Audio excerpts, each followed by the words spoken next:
ಯದಾ ಯದಾ ಹಿ ಧರ್ಮಶ್ಯ ಗ್ಲಾನಿರ್ಭವತಿ ಭಾರತ ಅಭ್ಯುತ್ಥಾನಮಧರ್ಮಶ್ಯ ಪರಿತ್ರಾಣಾಯ ಸಾಧೂನ ವಿನಾಶಾಯ ಚ ದುಷ್ಕೃತ ಧರ್ಮ ಸಂಸ್ಥಾಪನಾರ್ಥಾಯ ಸಂಭವಾಮಿ ಯುಗೆ ಯುಗೆ.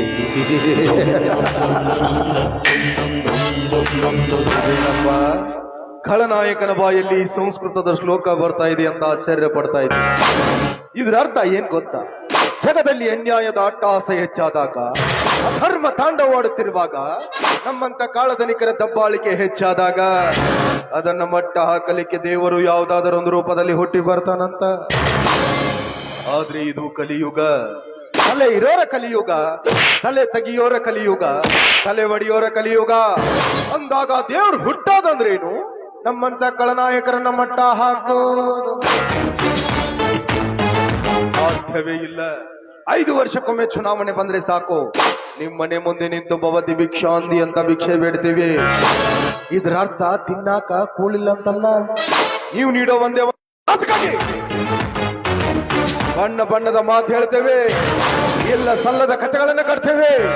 ಇನ್ನ ಕಂಡ ಕೊಡ್ತೀವಿ, ಕುಡಿಯಾಕ ಖಂಡನೂ ಕೊಡ್ತೇವೆ. ಪ್ರಸಂಗ ಬಿದ್ರ ಮಗ್ಲಾಗ ಮನ್ಕೊಳಕ್ ಹೆಣ್ಣು ಕೊಡ್ತೇವೆ. ಭಯಂಕರ ಮಾಡಿ ಹೊಟ್ಟು ಕಿತ್ಕೋತೇವೆ. ಆಮೇಲೆ ಒಂದಲ್ಲ ಎರಡಲ್ಲ 5 ವರ್ಷ ಗುಮ್ತೀವಿ, ಗುಮ್ಮಿಸ್ಕೊಳಕಬೇ. ಇದೊಂಥರ ರಾಜಕೀಯ ಕಿರಾತಕರ ಲೆಕ್ಕಾಚಾರ.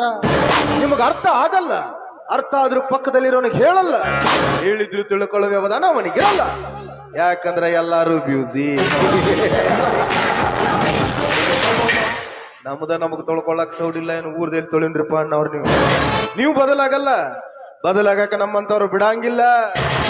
ನೀವ್ ಯಾವತ್ತಿದ್ರು ಅಲ್ಲೇ ಇರಬೇಕು, ನಾವು ಇಲ್ಲೇ ಇರಬೇಕು. ಇದೊಂಥರ ವೈಟ್ ಕಾಲರ್ ವಿಲನ್ಗಳ ಬಿಸ್ನೆಸ್. ಆಫ್ಟರ್ ಆಲ್ ಒಬ್ಬ ಪಾನ್ ಶಾಪ್ ಹಾಕದವನು ಬೆಳಕಾಗೋದ್ರಿಗೆ 100 200 ಆಗ್ಬೇಕಂತ ಆಸೆ ಪಡ್ತಾನೆ. ಭೂಮಿಲಿ ಒಂದು ಬೀಜ ಬಿತ್ತಿರೋ ರೈತ ಒಂತೆನೆಗೆ ಆಸೆ ಪಡ್ತಾನೆ. ನಾವು ಆಸೆ ಪಡೋದು ತಪ್ಪ? ಚುನಾವಣೆಯಲ್ಲಿ ಇದ್ದೇ ಮುಸುಡಿನ ನಂಬಿಕೊಂಡು ಓಟ್ಗೆ 500,000 ಹಂಚಿದೀವಲ್ಲ, ಹೆಂಗ್ ತೆಗಿಬೇಕ್ರಪ್ಪ? ಹೆಂಗ್ ತೆಗಿಬೇಕು? ಭೂಮಿ ಮೇಲೆ ಬೀಜ ಬಿತ್ತಿದೀವಿ ಅಂದ ಮೇಲೆ ಭೂಮಿ ಮೇಲೆ ತಕ್ಕೋಬೇಕು. ನಿಮ್ಮ ತಲೆ ಮೇಲೆ ಬಂಡವಾಳ ಹಾಕಿದೀವಿ ಅಂದ ಮೇಲೆ ನಿಮ್ಮ ತಲೆ ಮೇಲೆ ತಕ್ಕೋಬೇಕು. ಬಡ್ದಾದ್ರೂ ತೆಗಿತೀವಿ, ಕಡ್ದಾದ್ರೂ ತೆಗಿತೀವಿ. ಒಟ್ಟಿನೊಳಗೆ ಹಿಂದ್ ಬಿದ್ದಿರೋ ಬೋಕು ಮುಚ್ಕೋಬೇಕು ಅಷ್ಟೇ. ಸರ್ಕಾರಿ ಸಾಲಿ ಮಾಡಿಕೊಡ್ರಿ, ದವಾಖಾನಿ ಮಾಡಿಕೊಡ್ರಿ, ರೋಡ್ ಕೆಟ್ಟವ್ ರೋಡ್ ಮಾಡಿಕೊಡ್ರಿ ಅಂದ್ರ